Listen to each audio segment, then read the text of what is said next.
Right, so hello and welcome back to Books and Things, and welcome to another video, and welcome to my January wrap-up. Today I'm going to tell you about all the books that I read in the month of January.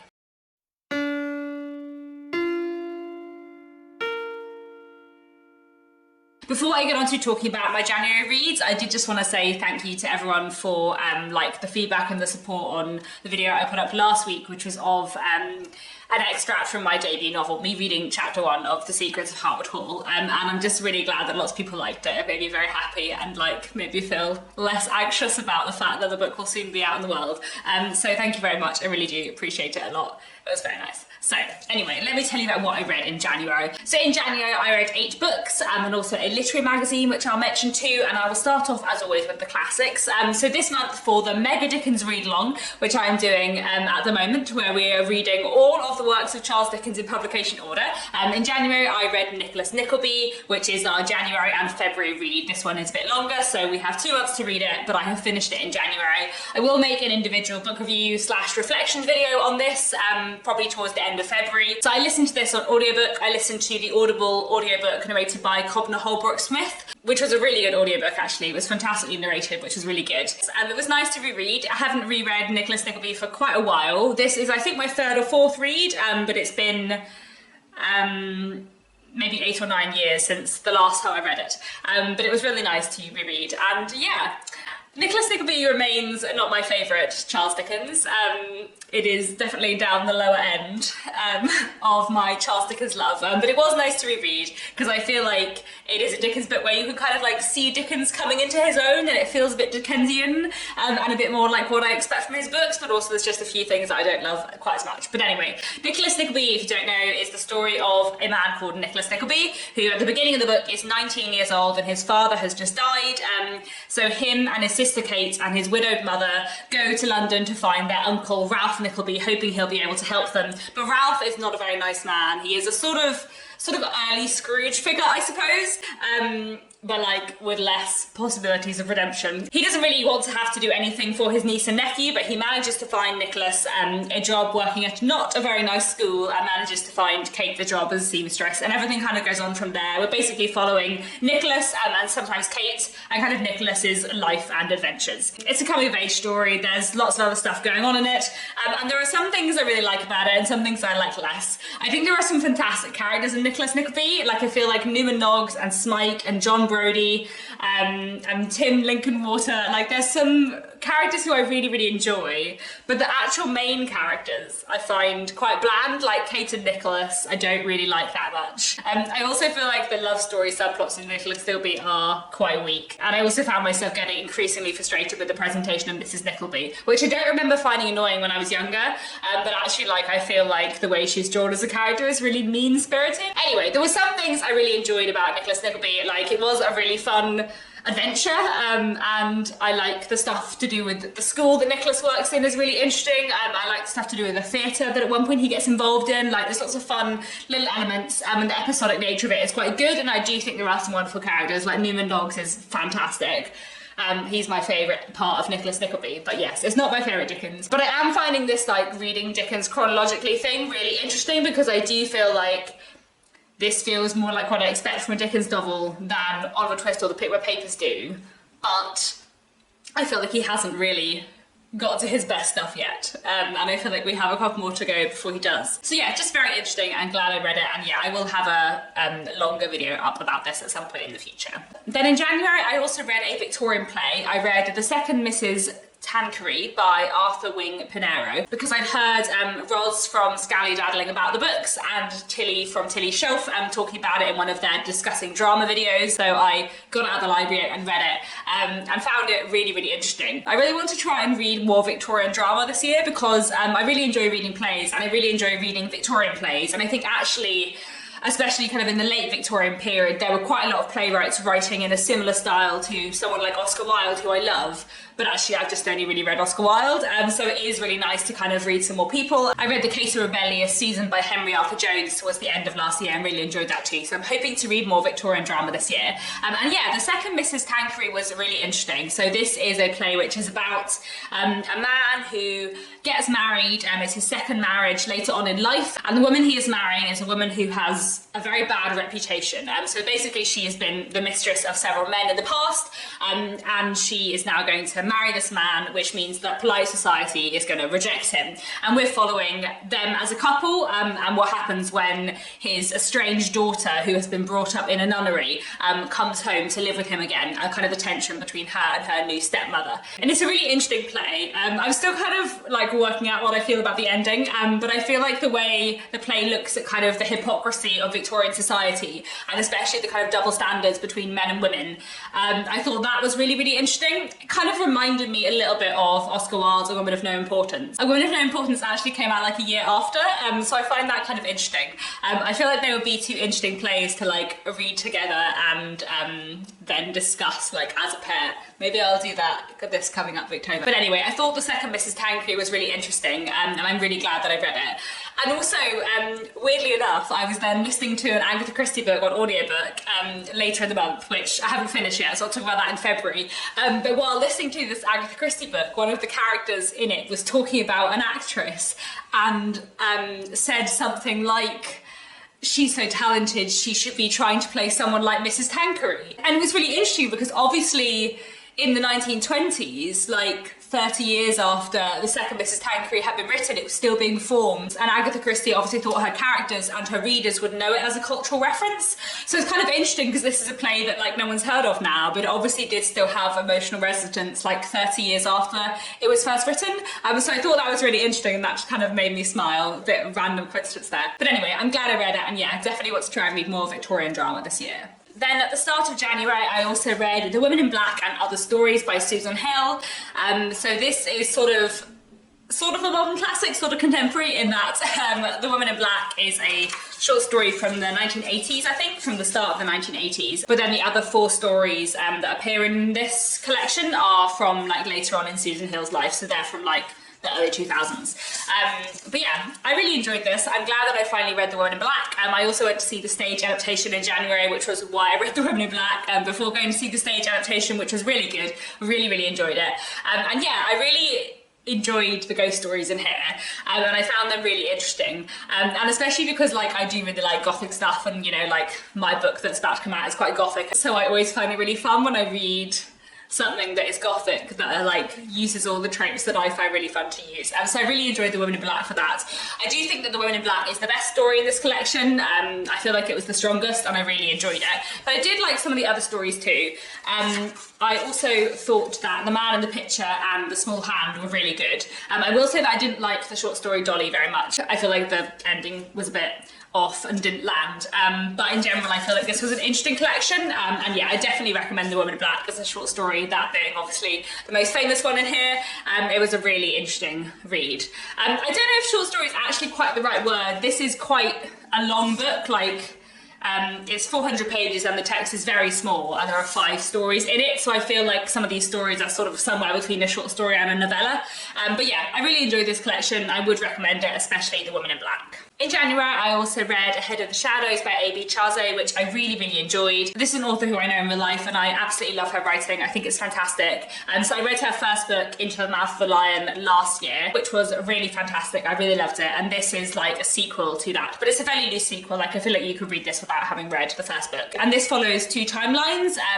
In the present day, in 2022, we're following a young boy called Bene. He's 17 years old. He's in Paris overnight, waiting for a connecting flight to take him to Ghana, where he's going to meet his father, who he has never met before. He was supposed to be going with his mother, but she has gone to London to care for a friend, so he's on his own. And in the present day timeline, we're following him over one night in Paris as he is kind of like seeing the city and thinking about meeting his father. And then in the other timeline, we're looking back kind of 17, 18, 20 years before, looking at the relationship between his parents and why they ended up parting. There's so much in this book that I really, really enjoyed.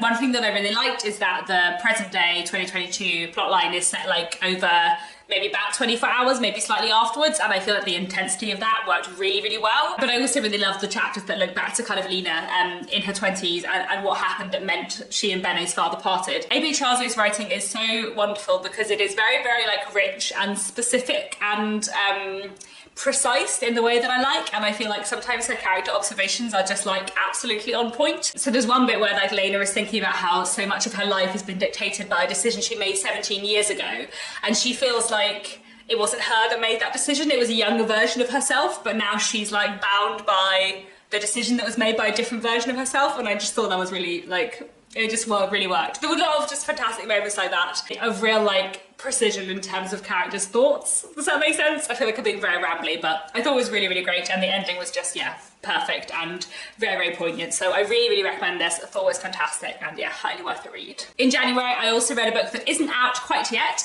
which is this. This is No Life for a Lady by Hannah Dolby, which is coming out in March. So I have a proof copy. This is the front of the proof copy. This is the back of the proof copy, which is the cover. And I loved this. I thought this was wonderful. This book is set in the 1890s, and it's about a woman called Violet who is 28 years old. She lives with her father, and all her father really wants is for her to marry and settle down. But Violet has no interest in marriage. What she really wants to do is find out what happened to her mother, who went missing 10 years ago. And at the beginning of the book, she contacts a detective to try and find a way to track down her mother. But things kind of spiral and become more complicated, and there ends up being kind of multiple detectives involved. I really, really love this book for lots of reasons. I thought it was a really, really fun read. Like, the adventure and the mystery all worked really well, and the detective stuff was really fun. But also, the thing I loved about it most was that Violet as a character was just so well done and so well explored, and the way she as a character was used to kind of explore 1890s society and the kind of ridiculousness of 1890s society was great. I feel like Violet as a character really reminded me of Ellen Oliphant, and this felt like an Ellen Oliphant is completely fine, but Victorian with detectives, so you know, obviously I was very excited about that. And yeah, it just worked fantastically. Violet was such a great character. This book is both like poignant and hilarious and joyous, and just, yeah, an utter joy. So yeah, this is coming out in March, and I thought it was wonderful. So yes, highly, highly recommend this one. It was great. Then in January, I also read The Paying Guest by Sarah Waters, which is quite a big book, but a really, really good one. I've been buddy reading this with Marissa from Blatantly Bookish. I'll link her channel down below. I don't think she's quite finished at this point. Marissa and I have a tradition of buddy reading Sarah Waters books together, like one a year, and we've been doing this for many, many years. So we've now read 5 out of Sarah Waters' 6 books together, and then I guess maybe we'll read The Little Stranger next year. So this is the 5th Sarah Waters book I've read, and the 5th I've read with Marissa. And yeah, this was fantastic and strange and glorious and very, very, very intense. So this book is set in the 1920s, and we're following a woman called Frances. Her and her mother are kind of from the upper middle classes, and they live in a big house in London, but Frances's brothers died during the war, her father died a few years ago, and they don't have much money anymore, so they take in some lodgers, some paying guests. They take in a married couple, Mr. and Mrs. Barber, to live on their kind of second floor. And Mr. and Mrs. Barber are a married couple, he is a clerk, and they are sort of from the class beneath Frances and her mother, I suppose, which is kind of important to like all the tensions in the book. And the narrative in the first half of the book kind of centres on a growing friendship between Frances and Mrs. Barber. And then something happens in the middle of the book and everything just kind of explodes. And I thought this was such a fantastic book in so many ways. I feel like the pacing is slightly wild in that it is very, very slow build, like intense, but kind of like in a stagnant way for the first half of the book, and then the pace just goes like right through the roof. And I feel like that actually worked really well because it was very, very intense, and it made it like very hard to stop reading, which I do often find with Sarah Waters writing. I feel like Sarah Waters has a very like completely captivating writing style where I find it like next to impossible to stop reading. Like, I feel like most books when I'm reading, I can stop in the middle of a chapter, but I feel like I find it like almost physically impossible to stop reading Sarah Waters in the middle of a chapter, and the chapters are very long, but like you just feel like you have to get to like a point where Sarah Waters has said you're allowed to stop because it's so intense. And yeah, I feel like this was fantastic. I feel like the character relationships were really well done, and all the kind of complexities of like money and gender and class at this particular point in time were really, really well done.